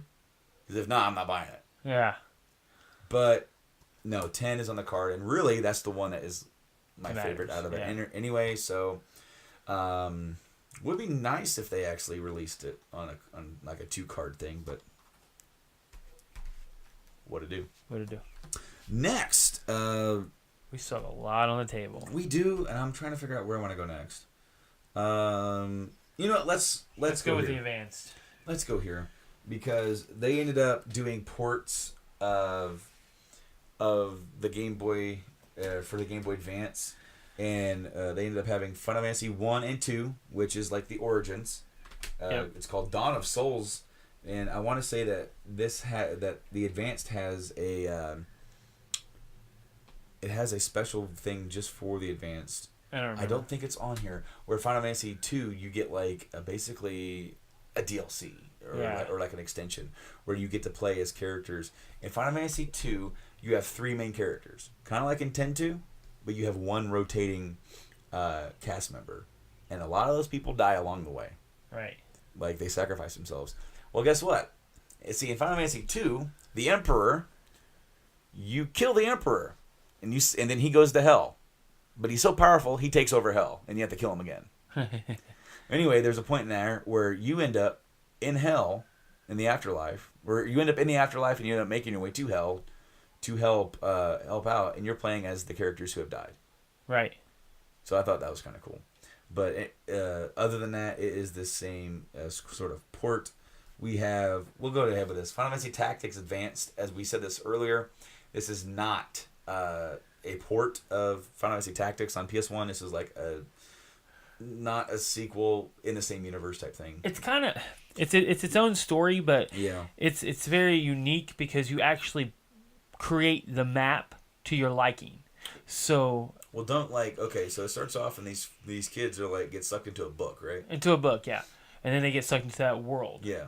And what happens is as you play through the game, as you complete missions, you unlock the ability to travel to new places. But it's like a game board. Yeah. And then you place it. How you place your pieces is very important. Most people just place it as they go. If one is next to another, you get special missions and special unlocks that you can be found in these areas. So as you go through, somebody out there has made it to where you can get one of the best weapons in the game by placing pieces in a specific order. But it is very unique, but it is Final Fantasy Tactics, but more of the Final Fantasy style sprites. And the other one, they're more humanistic looking. This is more of like the Final Fantasy 2, Final Fantasy 4 style of graphics. I like it. All right, I play the crap out of it. Final Fantasy 4 Advanced. This is a port. Final Fantasy 2, Final Fantasy 4. Now, okay, so the GBAs, they've all been retranslated again. Yep. So these aren't just ports of the PS1s again. They've been completely retranslated. Yes. And so for a lot of people, these are the proper versions of these games to come out in the West. Yes. So like if you have any desire to own these games, these are the ones to get. Now there are people who have the nostalgia for the original 2 and 3, the 4 and 6s, right? For Super Nintendo. But these are like the definitive editions. Yes. To get. Now for 4, I also have a boxed, sealed copy. I got this from Rob. He used to live up in a town near here, and so they had like big garage sales, and he found this. He goes, "Hey, do you want me to get? I have a sealed copy of FF4 Advanced, $20. Do you want it?" Yep. Now, I want to open this pretty bad. I really do, because I want to see the manual. But I'm not going to, because I waited and waited and waited, and finally I found a copy of 4 Advanced in the wild. I paid a little bit more than what this actually goes for, because when I found it, I hadn't seen it since I bought this. And since then, I've seen it twice for about $6 to $7 cheaper. And I was like, whatever. They do have 2 of those at Replay. They have a lot of these at our local disc Replay, actually. But not this one. Are you sure? Have you looked through the box? I haven't. I will tell you what. If you ever look through that box and you see it, you buy it. I'll pay you back. All right. Because this is Final Fantasy 5 Advanced, and this is the only one that I don't own. Other than Explorers and Worlds. Oh, I'm talking about main numbers. Yeah, main numbers. Yeah. I wanted to have a copy of each main number, and while I do, I wanted to have the Game Boy Advance set, and I'm missing this one. Of course, I was there when somebody else bought it. Yes, it happened. I so happened to get a handful, and it so happened to be in my hand, and we both flipped out at the same time, and you're Very next question. Are you going to get that? Yes. Are you sure you're going to get that? Yes. 5 minutes later. You sure you still want that? Yes. We looked through some other games. Ooh, you want this one, don't you? You still want that one? you kept dancing around it. This, as I said, has been retranslated, and then the FF5 that came with the anthology, it is commonly regarded that translation sucks. Yeah. It just was not a very good translation. So this is the definitive version of 5 to get. Yes. And I'm so happy that you own it. I'll have it one day. One day. If I see it, I'll pick it up for you. Better. So FF6, Final Fantasy 6 Advanced, same thing. It's Final Fantasy 3, it's Final Fantasy 6 retranslated, even from the PlayStation version, and so like really, it's the best copy to have. Best copy to have. However, some people argue that they've kind of like taken some of the more iconic lines from Kefka and didn't translate them as well as they kind of funnily did in the original. Now, with the PlayStation versions of 4, Chrono Trigger, 5, and 6, there are people who claim, and I do remember this being pretty bad for Chrono Trigger, that the load times are pretty bad on those. So, guess what? Cartridges don't load. Don't load. I mean, they do, but they load once. And then they just read, so. Yeah. So pass on that next game there, because well, do you want to do this? Want to do that one? Let's do this one. Kinda. Final Fantasy 11. It's a quick one. Final Fantasy 11 is the first, one of the first consoleized MMO games that came out. I want to say that maybe Phantasy Star Online for Dreamcast was out by then. Phantasy Star has always been there, but this one really took off. Actually, I think not too recently, they just stopped the computer online of this, like where you could have it on the computer. They finally shut it down. Well, because I know they did the PS2 one, because this launched on the PS2. Yeah. And I have the 360 version, and this I ended up finding this, and I never planned to play it. I'll be honest with you, because I found the PS2 Final Fantasy 11 for $20 at like a store in town, not the Devil's Playground and not the Wench. I like how we have these code names for these places that we go to. This was NNB, I think we found it. NNB. And I knew I couldn't play it, and I had to bargain with myself and saying, do I want to spend $20 for a game I'll never play? Right. Anyway, I want to say, do I have the receipt? I got this for $8. For a game you're never going to play, just to keep the numbers. You really just want to so I can have the numbers, and this has like all of the expansions. This has all 4 expansions and 3 add-on scenarios. This is called the Ultimate Collection. It's on the 360. You can get all of them for the PS2, but I just, to conserve space, do I care what system it's on? I kind of wish I had the 10, 11, 12 continuation thing on the PS2, but you know what? For $8, I have 11. I have all of the expansions in one go, and I'm pretty happy with it. I never played it. Never plan on playing it. I'm not an MMO guy, you know that. I was really disappointed when I found out after 10 that 11 was going to be an MMO. I'm like, that's a waste of a game. I was upset with how much you had to pay. Oh, yes. I wanted it bad, but then it was like you got to pay to play, and I was like, oh, at the time I didn't have the money to spend. So we want to go there? Or? Yeah, you want to we'll do this first, because this came out in 2006. This was like a last hurrah for when the last hurrah was with PS2. This, God of War 2, and Bully, stuff like that. Yeah. That came out 2005, 2006. So Final Fantasy 12. So this game takes place in Ivalice, just like Tactics, just like Tactics Advance, just like a game I don't have. There's a SquareSoft game called Vagrant Story. Huh. That takes place in Ivalice as well. I shunned this game when I played the demo. Shunned it. How dare you? You changed it. You mean I can just... There are no more random battles? Yeah. How dare you? They adopted more of an MMO style of play. Now, for the time period MMOs have changed since then. But, this reminded me a lot of Final Fantasy meets Knights of the Old Republic style of gameplay. And I hated it. I love Knights. But that's not my Final Fantasy. Right. So I played this. I believe my demo copy came with Dragon Quest 8 on the PS2, and Rob loved it. He bought this game, and he I don't think he ever finished it, but he actually he liked this game a lot. And I shunned it, and I kind of want to play it again. This game is actually, as we record this is the end of this is actually, I think it's the first week of June now. As this episode comes out in July, their HD remaster hits the PS4 for this, which is interesting because I think this one just sort of gets overlooked, especially since it came out around the time of the PS3.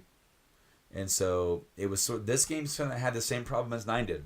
Yep. 9 came out on the PS1 around the time of the PS2, so it just kind of gets overlooked. And I think this game gets overlooked as well. I do know that I've heard from a lot of people that the ending kind of trails off a little bit, like the quality of the ending. Like the quality of the game is like here, and then but when it gets to the end, it kind of goes down here. Right.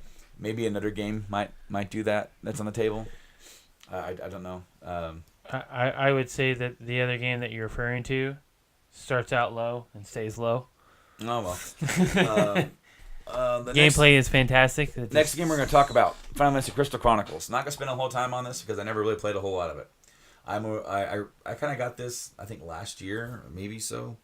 It released on the GameCube. I was never big on the GameCube. Even when I had one, I had the Resident Evil series, Metal Gear, and that's about it. Right. And so I was really turned off by the style of the characters.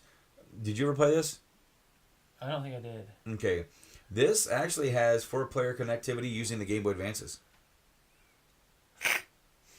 Huh. You hook up 4 Game Boy Advances, and then that's how you play. Yeah, nowadays, just finding the cables to hook that up to costs you an arm and leg. You know what? I see them at Disc Replay from time to time for like $5. I don't ever see them. So they're not that bad, but like I remember I had one. I'm thinking I want to get that, and then that we should try playing this 2-player. I wouldn't mind that. Not at all. It is a bit different of a game. It's not the same style as the other ones. This is definitely an offshoot using the Final Fantasy name. I have a couple more of those here on the table. But yeah, if you look at the screenshot, you have hearts instead of actual HP. Yeah. Different. There is a sequel of sorts. I have it on the Wii. It's called Crystal Chronicles, Final Fantasy Crystal Chronicles in smaller print. Echoes of Time. The Wii version I have here, this is a Wii port of the DS. Yes. So this game is actually on the DS. So how it plays is that you have like on the screen you have a screen and then a smaller screen where your touchscreen area is.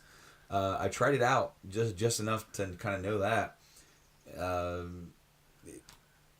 It looks like something I might play one day, but again, just for a Final Fantasy collector, I hadn't bought them.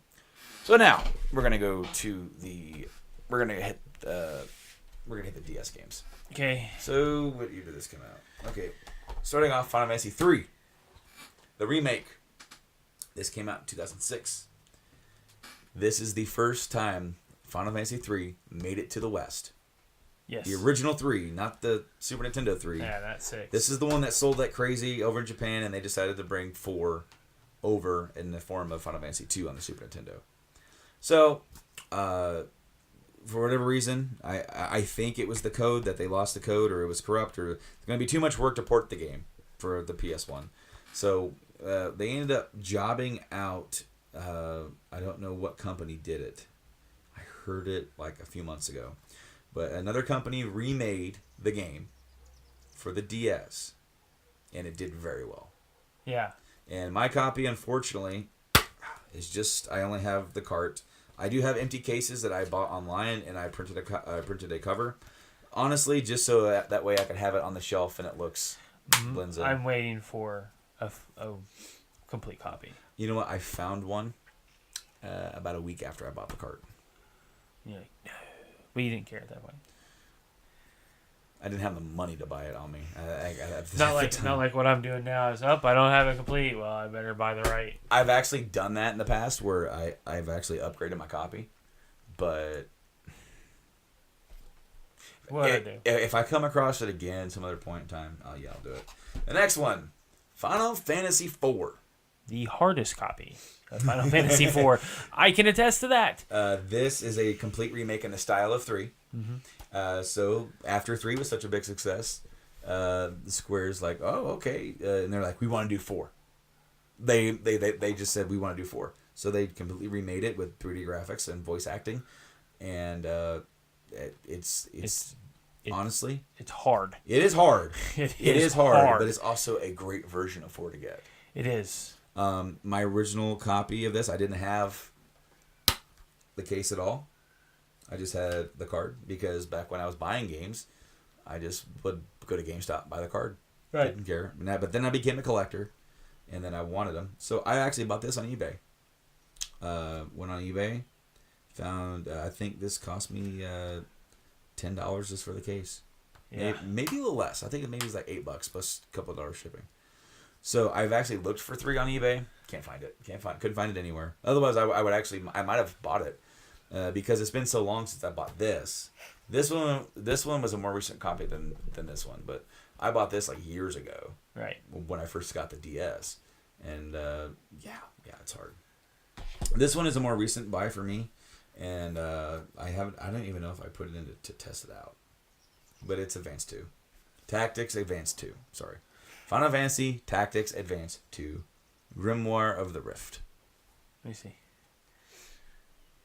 This is a successor, I believe, to It's Tactics Advance. Yes, yes, it is. But it's also in Ivalice as well. So. I've been looking for that specific one, but it's hard to find. I got this at GameStop in the mall, and I think it was like $15. The Devil's Playground. Yeah, you know what? Sometimes they pull through. Sometimes you got to do what you got to do.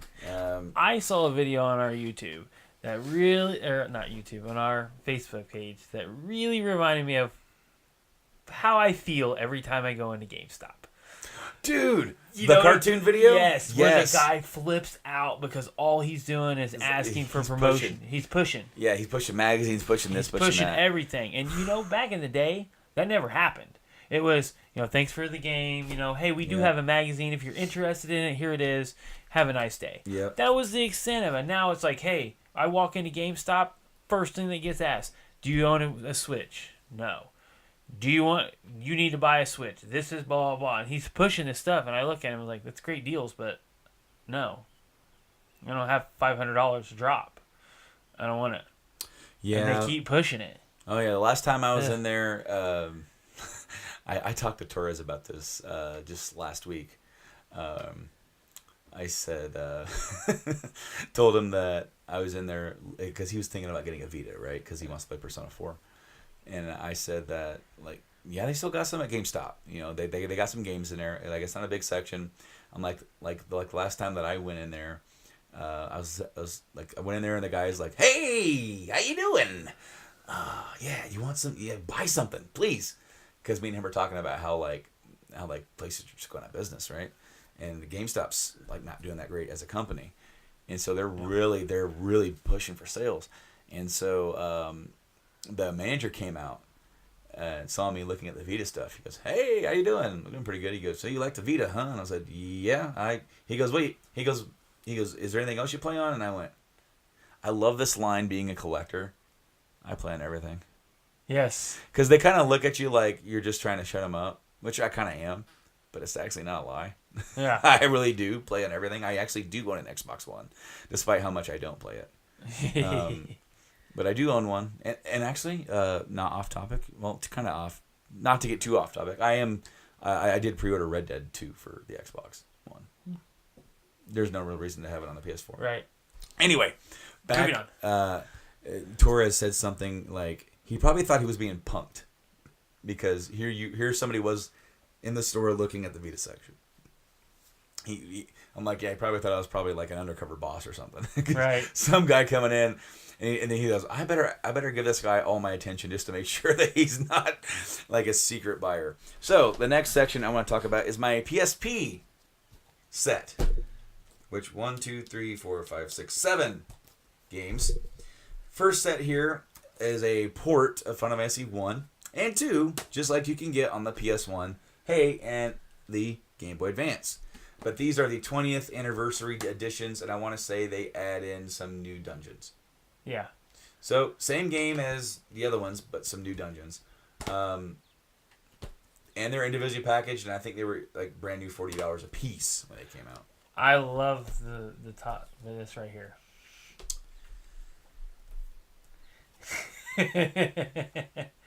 Only on PlayStation. So, the next one is a port of Final Fantasy IV. I told you, I got them all. I went a little crazy. But I actually bought this on Amazon brand new.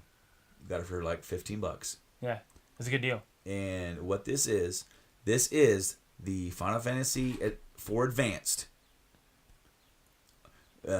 with remastered graphics. Like, it looks amazing. Like, they really smoothed it out. It's like really smooth 16-bit. But there's a reason why this is the complete collection. Because it contains Final Fantasy IV The After Years. Yes. Which was only available digitally on the Wii. Weird, I know. But it was, The After Years is like its sequel. And it was available digitally on the Wii. And the only way to get a physical copy of it is to get the Final Fantasy IV Complete Collection on the PSP. I do believe that if you buy this game digitally on the Vita, you'll get that as well.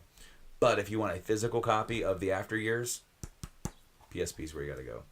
And it's the same great game as the other versions here, but the ultimate edition of 4 to get It's the PSP. is the PSP if you're an old school guy, or unless you want the remake. I guess because the 4, like the DS remake is a 3D remake. This is the old school Final Fantasy 4 on the PSP, and I do think that you can choose between the original soundtrack and then the remastered soundtrack. I believe so too. Because I was playing that just a few months ago.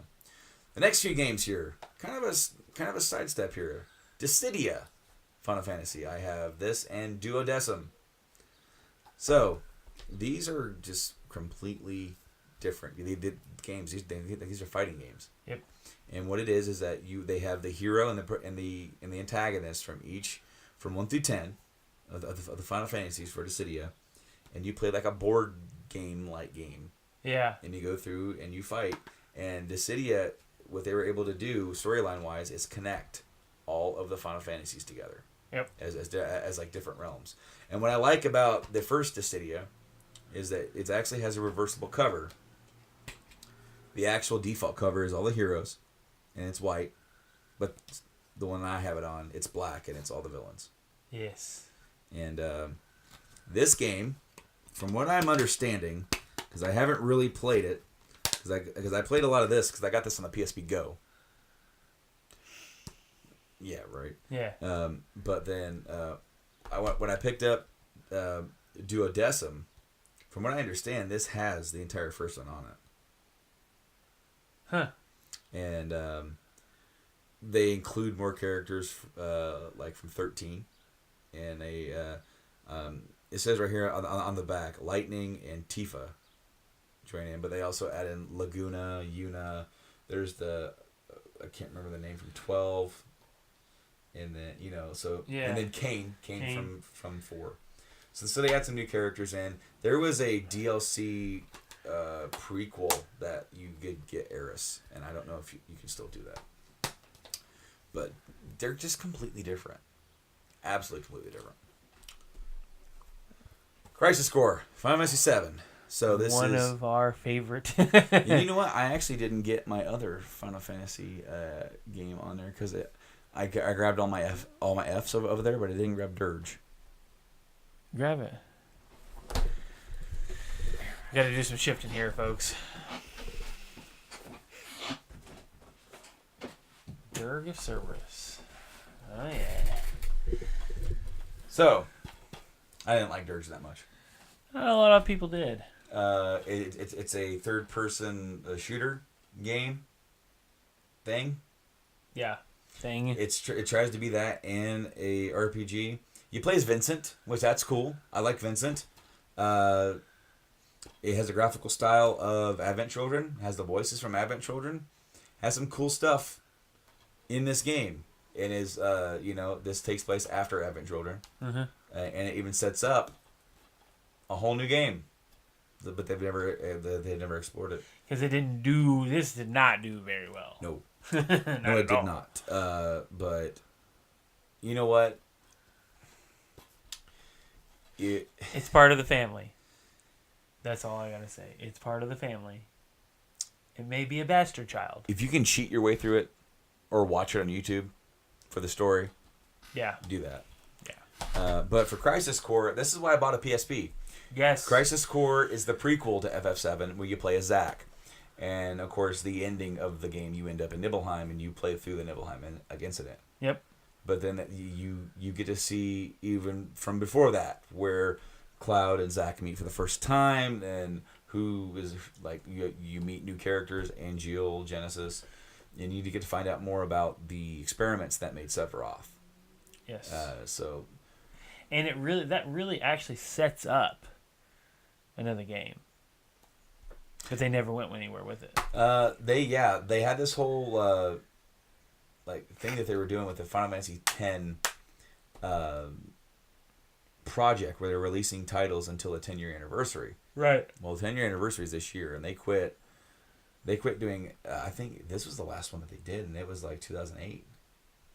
And so, like, because you had Dirge, you had Advent Children, you had another, like, the cell phone game before Crisis. Right, which we cannot get here. Yeah, and you had that, and so, like, they just kind of quit. And then I think the remake is going to end up doing that. But, dude, I don't know we're going to be on episode 300 by the time we get the remake. Yeah. So it's going to be a while. Yeah. The last PSP game I have is Final Fantasy Tactics War of the Lions. This is a port of Final Fantasy Tactics on the PS1. Yep. And it adds in some new FMV videos. So, like, it's kind of like the better version to get if you're on the market to get Tactics. I think you can get this. A lot of these games, these PSP games here, you can actually get those and play them on the Vita. Right. So you have to buy them digitally, but you can get them. So moving on The to collector in us says, buy them hard copy. yes, and I love the PSP anyway. I mean, I have a pretty massive PSP collection over there. Yeah. I guess massive is not the right word. I would say expanded. It's a good collection. Because, That's like, definitely- I think I've kind of hit my limit on that. I keep looking, but there's not much else that I really want for it Right. that I can even think of. We're going to the PS3. 13 Trilogy, 13, 13-2, and Lightning Returns. I have only played so many hours of 13. I liked it, but I didn't get sucked into it. I liked the gameplay. The gameplay was cool. I'm like, all right, I'm back to some Final Fantasy. I didn't like how if lightning falls, it's game over. Yeah. But now after playing Persona, I'm used to it. Yeah, sure. So, I kind of want to get back to it because I've heard, hey, after 20 hours, it picks up. And I made it like 10. So I'm like, maybe one day I can get back to this. 10-2, I heard that they fixed some stuff with what people didn't like about 10 as far as gameplay and made it better. The thing is that the story isn't as good as far as I understand. Again, that's also subjective. It's like Right. some people might actually like it. And then we have Lightning Returns, which is 13-3. I've never even put this in my system. But this does kind of have a Majora's Mask type thing where you have a time limit to save the world or something. Right. So, eventually, I will get... I want to, and maybe by the time that we're up and streaming on Twitch and stuff, maybe this would be something to run through and sit through and either enjoy or suffer, Right. And the last one for the Might as well PS3. hand it to me. Yeah. This is my copy that I gave to you for Yep. collection reasons. So, I love this game. This is 14. Realm. Yeah, Realm Reborn. For the PS3, they obviously have a computer and a PS4 copy, which I own the PS4 copy. And you were able to transfer your guy over? Only from PS3 to PS4. Okay. You cannot transfer PS4 to computer. Okay. And you can't, I don't think you can go computer to PS4. There was a thing. But like that's why you gave me the PS3 copy, is because you transferred your guy Yep. over and said, I don't need this. I anymore. don't need this anymore. I went to the 4. This game is World of Warcraft. If you take World of Warcraft and just take everything you know about Final Fantasy, they throw in salt and peppers of 4, of 3, of 1. There's so much to it. Your mount is a chocobo, which is awesome. You get to name it. One of the biggest things about this game that I loved is that you only made one character. Now, any other MMO, you have to make a character for each class. This, you could make it and then level it, and then I want to switch right now. Right before battle, you switch. Just switch right there. Boom. Now you're a level 60, whatever. But you could also take abilities from other classes and use them with another class. So there were a lot of really, really neat combinations you could make. A lot of powerful combinations. But it's an MMO. Cannot advance unless you're online with other people, pretty much. The biggest complaint I have about this is once you reach a certain point, it is grindy, but you can only do it once a week. So you can get the badges. So what this is let's say you get max level. The story in this is fantastic. It is fantastic. And actually, one of the other games we have here, it is very similar to Final Fantasy 15. But A Realm Reborn explains everything to you. Unlike 15, where it's just kind of like, the Emperor is attacking us. What do we do? Who's the Empire? These people that don't like anybody. This explains who they are, why they invaded, what they don't have the ability to possess magic. So they make Magitech. And Magitech, which we find out eventually in 15, that is their answer to magic. And I mean, and that goes back to 6. It goes back to 6, right. So it has a great story. It explains the ultimate weapon. It really explains ultimate weapon very well. How it is a Magitech armor created by the Empire to just wreak havoc on everybody. And obviously you fight it and defeat it. But it's a fun game, but you really need some time to invest in this. And that is what I think hurt it for me, because, it's hard for me to sit and play a game now with our busy schedule this much. Because if you I stopped for 2 months and they updated it, and I was behind by like almost a year of time I could actually invest. But okay, so there's a receipt in my Dissidia box. It's not mine. Like, okay, I told you I bought the original Dissidia on the PSP Go. Right. Because this receipt, because this game came out in 2009. It's 10/06/09. Okay, I got married in 2009, and my wife's gift to me, my wedding gift, was the PSP Go. Right. Because I wanted a new PSP. But I'm like, I'll just get the Go because, of course, they're gonna put Crisis Core on there. Never did. They never did. But I ended up buying Dissidia for it digitally. So whoever bought this and then turned it in where I bought it used later on, they left their original receipt in there just like I did. So it makes me think that they were either they had a replacement deal on it or. But one of the best things about this game, 14, was the fact that you had summon battles. Like, you would fight Ifrit. Right. And it was the first time you're there, you're like level 20, and you're just starting to really know your class. Yeah. And then they throw you on Ifrit. And he's fire, and he just spams damage everywhere, and you have to move around, you attack. So as being a first time player on that, you're like, what the fuck do I do? But it goes on to have ultimate weapon, Leviathan. The Leviathan fight is really neat. Mm-hmm. You're on a boat and you have to rock the boat to move. It's pretty neat. A couple other ones. It's a good game, but I recommend it if you have the time. And this isn't the original 14. They released 14 and it was so broken that they ended up scrapping it and then remaking it from the ground up, and that became Realm Reborn. Yep. And then the last actual entry we have is 15 on the PS4. It's also available for Xbox One and PC. We have let our kind of thoughts known about this. Disappointing. I still want to finish it. I do want to say that I still want to finish it.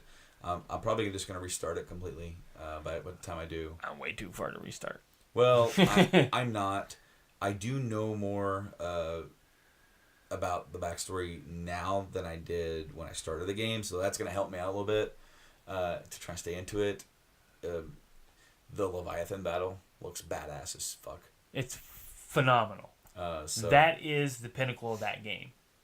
It defines, like, that is, if they made more of the fights like that, yeah, I wouldn't be so mad about the story. But man, they really dropped the ball in the story. A lot of holes. I got it day one. I was really iffy on the game, and I ended up getting it day one, take a chance, and it didn't pay off. Not now, but I do hope to finish it. 15 was a long time coming. And that's an understatement. This game was originally supposed to be 13 verses. So this game got announced at the same time as 13. Yeah. And when 13 Trilogy came out, this game still hadn't come out. Yep. So it's like they just didn't have time for it. They worked on it, and then there was another project come up, and then they would pull them over there. So this is so many different things smashed into one, and then it was like, all right, we got to put this out. Eventually, I think it got to that point where they got so far into it where it's like, we need to finish this and put it out. Yep. And they did. So that is our Final Fantasy collection and some of our memories. We do have some of these. Now you stay away. Now, these are honorable mentions. Okay. So this is Final Fantasy Adventure on the Game Boy, right? Yeah. Now, this actually isn't a Final Fantasy game. This is the first Mana game. But they just threw Final Fantasy on the title for America because Final Fantasy 2 had come out, and so they're like, this is a franchise now. They have more of those, by the way. They have a couple other ones. However, Final Fantasy Mystic Quest for the Super Nintendo, this is the second Final Fantasy that we got. Because they deemed American audiences to be too dumb to understand the concept of a RPG. So this is a more simplified. They made this specifically for North America. In fact, over in Japan, this is called Final Fantasy USA. Rob loves this game. Silent Rob. Yeah. He absolutely loves this game. And I've watched him play more of it than I've actually played it by myself. So much that, like, the main battle music was ingrained in my head for months. And in fact, every once in a while, this battle music will just pop in my head at work. Yeah, it's like, and it's like, yeah, like it there's so many iconic battle themes over the years, but for some reason that one stands off. So I mentioned with Chrono Trigger that there are some games that got made that aren't Final Fantasy by name, but are Final Fantasy by feel. yes. I feel Chrono Trigger qualifies for that. Right. And I think this one does too. Yes. Super Mario RPG. Yes. This game was co-made by Square and Nintendo, and it was a combining. It was, let's take Mario and let's take Final Fantasy and mash them together. I have a question for you, and I hope that you have the answer. Was that the first time that Nintendo let somebody else take role of Mario? Mario? One of. I say it's one of the first. It was. We'll see, and there was great pressure from Square, put on to Square from Nintendo, especially with Miyamoto, because it had to stay true to Mario. Yes. I just saw something just like a week or two ago about this game, and they were saying they were at some conference, and they were having some trouble deciding because some of the early John concepts had Mario with a sword. Right. And Miyamoto's like, that's not right. Mario would never use a sword. He would maybe use a hammer, but not a sword. Right. And so because what they were trying to do is that they were trying to combine Mario with Final Fantasy, so Mario and a sword, right?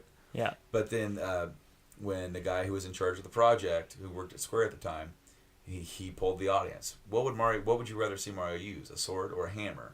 The hammer won. Oh yeah. So the weapon that he uses is a hammer in this game, and Well, he uses all other weapons, but as his main. Yeah. one of his mains, the turtle shell. This game was other than Final Fantasy 3 on the Super Nintendo, the only other RPG I played on the Super Nintendo before I got into RPGs. I didn't understand at the time I was playing a Final Fantasy Mario game. Right. I just thought this was a Mario game that they decided to make different. Didn't really like it that much at the time. At the time. Because I was expecting Mario. I didn't understand. I was too young to understand RPG meant it's a different game. But this was them teaming up, and they were supposed to make another one together on the N64. They were supposed to be a sequel to this. Did you know that? Mm-hmm. Well, Square decided to go over and make some PlayStation games. That kind of ended their relationship for a little while. Yes. So Nintendo decided to go forward with making it themselves, and they gave the project out to another company, and it was like a second party exclusive at that point. So Nintendo held all the rights, but this company made the game for them, and that game, for a long time, was a working title was Super Mario RPG 2, but then, since they made Super Mario RPG with Square owned certain rights to it. Right. So they decided to just kind of scrap some of the original concepts, and they just kind of made their own thing. That game became Paper Mario. Yep. So this game, when I was thinking about this, and I'm like, I want to talk about Chrono, I want to talk about Mystic Quest a little bit. Gotta mention that. I'm like, you can't leave that out. But I can't leave this out because, I mean, literally, this is a Final Fantasy game. Yes. It's just not called anything to do with To be Final honest, that is one of the best Super Nintendo games. Yeah. In my opinion, of that period. Super Nintendo has some of the golden games. You've got Metroid, you've got Final Fantasy, you've got Super Mario RPG, Donkey Kong. I mean, Castlevania 4. Castlevania. You can just keep going. It had. That was the place to be. Gosh, it was an era in gaming. Zelda. Star Fox. Star Fox changed a lot of stuff. What is this? Zombies at my neighbors. Well, I wouldn't say that would be a staple. Well, I mean, it was a badass game. It was a badass game, but I'm saying like a staple of Nintendo. Street Fighter. Killer Instinct. Yeah, Killer Instinct was. Oh yeah, man. Anyway, we do probably plan on doing a more expansive episode on like 7 in the future, to cover more of like these 7 two here. 7 and 8 or 7 and 9. I'd like to talk about. And of course, I mean, I've talked about Chrono ad nauseum on the podcast already. Yes. But I mean, eventually we've talked about we want to get our stream going, and actually like do live plays and stuff like that. And so when we do, it's like I envision us like having a portion of time together where we're both playing a game together. Yep. And I'm like, what other game do you start with in FF7? You know? Yeah, for us, definitely. So it's like the two of us sitting there playing through the entire game together, and literally that would be almost kind of like an extended 40-hour podcast. Yeah, it'd be unique to see how we would play, because I'd feel like we'd be like, all right, take Cloud and just make him how Cloud normally is, but then I would put in like my flavor, and you put in your flavor as the other characters. Well, the thing is that the last time I played 7, I got Disc 1 on like Omnislash, so I'd be trying to do that again. Oh yeah. And so it's like that does require some certain grind at points. Yes. And I feel like that could probably be done off stream, just like the grind. I would say just do the grind up to like the last one, and then we'll turn her on and say, all right, after extensive grinding, we have now accumulated enough ticket points. Well, I would probably do it like at like the actual getting Omnislash. I would want to do that on stream. But what I'm talking about is I start grinding for Omnislash in Midgar. Yeah. As soon as you get Eris, I start grinding. Yeah, you have to on the train yard. Yeah, no. Train Yard's where I really started hitting hard. It's on the pathway to Sector 6. Sector 6? A wall market. Yep. So, like, you get in areas where you fight 5 enemies at once. So, I start developing my limits. That's how you do it. You start grinding your limits, and then I do it again when I come back through with Barrett and Tifa. I do it with them. And then, so, by that point, Cloud's kind of where I want him. On this last playthrough that I had, by the time I got to the Midgar Zolom, that big snake, yeah, I had Meteor Rain. That's basically almost a one shot for the snake. I did, because you're not really supposed to get, what's that fucking thing called? That Beta. Beta is a 1,000 hit that you get from a command materia. For those that don't know. It's the enemy skill. Yeah, enemy skill. Because you're not really supposed to be able to get it there. Yep. You're supposed to come back and get it later. Because you probably, at that point in the game where you're supposed to be, you won't survive it. And if you were to do it legit, which I did it legit once, and it took me about 2 hours to do it without hardcore grinding. What I did is I went past him and went into the cave. Yeah. And grinded in the cave. Yeah. And then came back out. Yeah. And then I went after him. The cave is the next big grind spot, but like for me, what I did is that I got Red 13 and I got him to have, man, I can't remember if it was, I had him have like haste, maybe yes. it's high noon or something like that, or High moon. High moon. I don't remember what. Everybody gets haste. But and a berserk, or not berserk, but a heightened attack. All right, so like how I got it, he used beta, and because I kept having to wait, because Cloud had he had his attack waiting and ready, because I couldn't hit him. Because I think because he has 5,000 HP, and once he gets to 1,200, that's when he starts using it. Right. And then so he used beta. It killed Red 13. It left Cloud with like only a couple hundred hit points left. Meteor Rain, dead.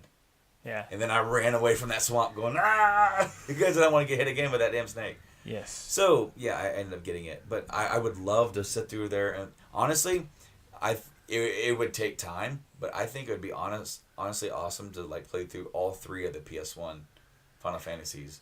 Just go from 7 and go, all right, next one's 8, next one's 9.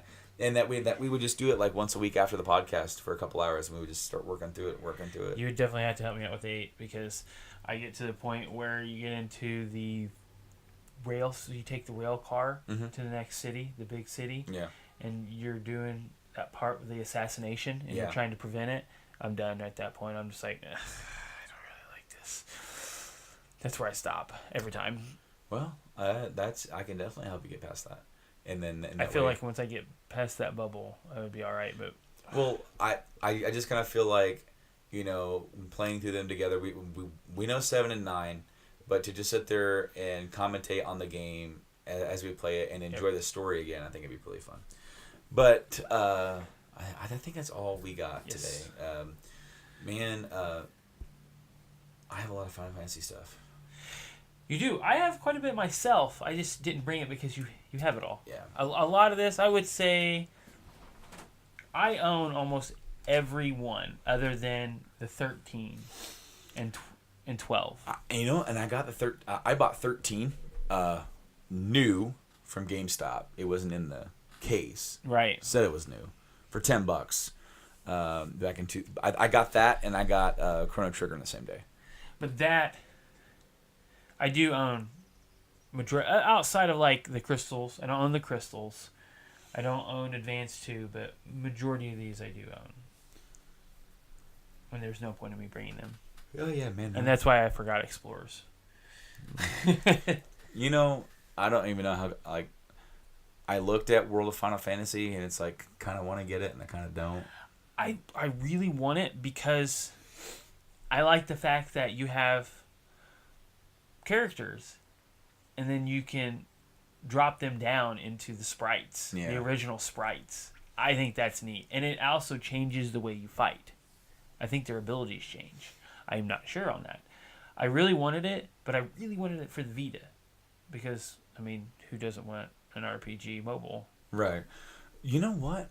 If I remember correctly, the new I saw a trailer for the new Dragon Quest, I think. But like where